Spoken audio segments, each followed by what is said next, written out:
Sang Adi Budaya, Namo Buddhaya. Apa kabar Anda semua? Dalam keadaan baik dan sehat ya. Baiklah Ananda, setelah di pertemuan sebelumnya kita membahas tentang bagaimana proses perabuan atau kremasi dari jenazah Buddha. Pada kesempatan ini kita akan membahas tentang bagaimana proses pembagian relik dari Buddha. Setelah jenazah Buddha habis terbakar, hujan lalu turun dari langit, dan juga pada saat itu dari pohon sala juga mengeluarkan air, serta orang-orang dari suku Mala di Kusinara juga membawakan air-air wangi, dan dengan air ini kemudian api perabuan dari Sang Buddha ini akhirnya padam. Setelah api padam, kemudian dari perabuan atau kremasi jenazah Buddha ini mengeluarkan benda-benda atau butiran-butiran kristal yang disebut dengan relik. Warga dari suku Mala di Kusinara ini kemudian menempatkan relik-relik Sang Buddha atau Sang Bhagawa ini di tengah-tengah dari sebuah ruang sidang yang pada saat itu dikelilingi dengan tombak dan juga dikelilingi dengan pagar busur-busur.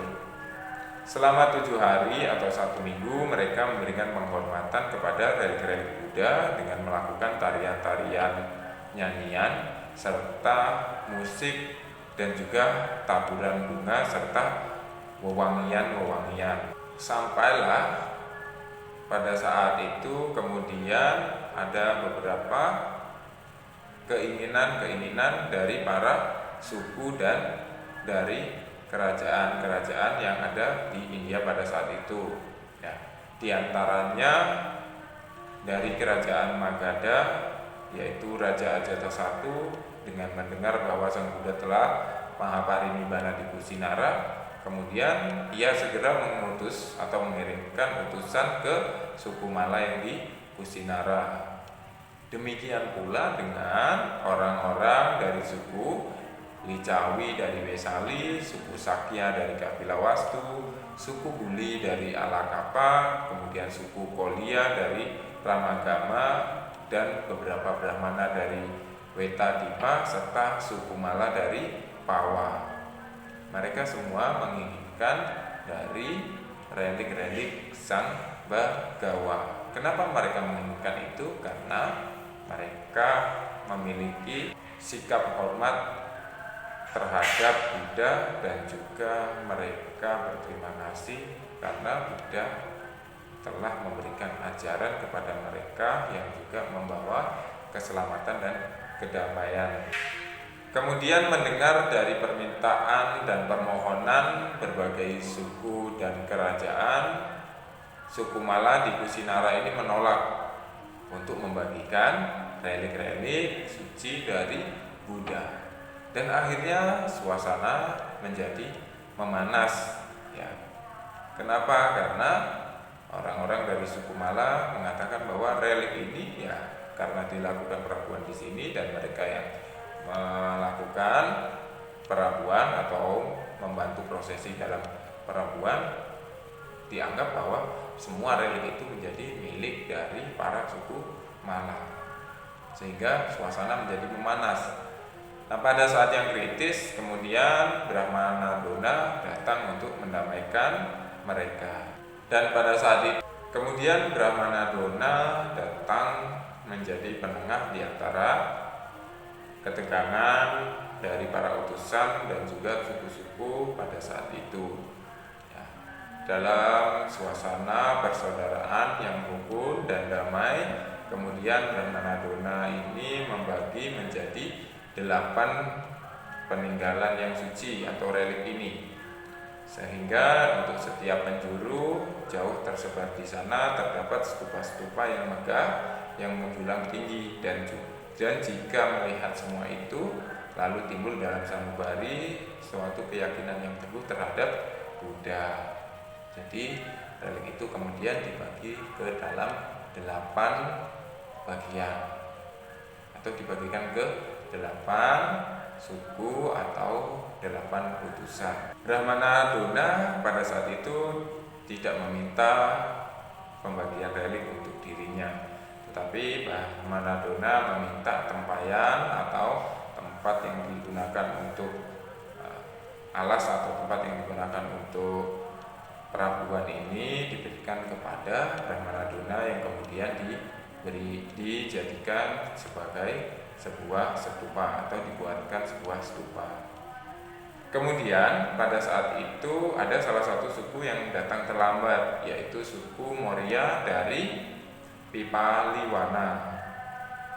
Suku dari Papilawana ini datang terlambat sehingga tidak mendapatkan relik dari Buddha karena sudah terbagi menjadi 8. Dan akhirnya untuk mengobati kekecewaan mereka dan agar mereka masih bisa untuk tetap melakukan penghormatan dan untuk mengingat jasa Buddha, akhirnya disarankan agar mereka membawa abu jenazah dari Buddha. Setelah mendapatkan dari relik-relik atau pembagian relik, para suku ini atau para suku-suku ini membuat sebuah stupa untuk sebagai tempat menyimpan relik dan sebagai sarana penghormatan.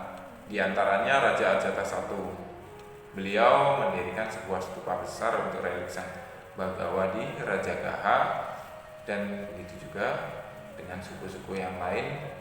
Mereka mendirikan stupa-stupa di tempat mereka atau di kerajaan mereka. Keberadaan relik Buddha ketika itu terbagi menjadi 8. Yang pertama yaitu di kerajaan Magadha yang pada saat itu dipimpin oleh Raja Ajatasattu.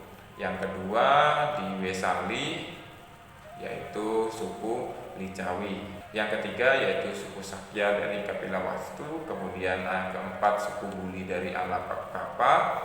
Kemudian suku Kolya dari Ramagama dan seorang Brahmana dari Wetadipa. Kemudian yang ketujuh suku Mala dari Pawa. Dan yang kedelapan suku Mala dari Kusinagara. Salah satu bentuk penghormatan yang ada sampai sekarang yaitu kita mengenal adanya stupa Ramabar. Stupa Ramabar ini terletak di Kusinagar, yaitu 55 km dari kota Gorakhpur di India. Ini adalah tempat Sang Buddha mencapai Mahaparinibbana dan kemudian meninggalkan tubuhnya. Di stupa Ramabar inilah jenazah Buddha dikremasikan hampir dari 2600 tahun yang lalu. Kemudian di komplek ini juga didirikan sebuah wihara yang dikenal dengan Wihara Mahaparinibbana. Semoga kita semua nanti memiliki karma yang baik dan juga memiliki keinginan atau tekad untuk bisa pergi melakukan Dharma Yatra ke stupa Ramabar ini dan juga ke tempat yang lain yang menjadi kunjungan atau menjadi tempat religi bagi umat Buddha melakukan Dharma Yatra. Baiklah Anda semua, demikian materi yang teacher sampaikan tentang pembagian relik dari Buddha Gautama telah teacher sampaikan, dan selanjutnya teacher berharap Anda semua dapat membuat ringkasan dan kesimpulan dari apa yang telah teacher sampaikan, dan teacher akhiri dengan Sapi Sata Bhavantu Sukhitata, semoga semua makhluk hidup berbahagia. Sadu, sadu, sadu. Namo Sang Hyang Adi Budaya. Namo Buddhaya.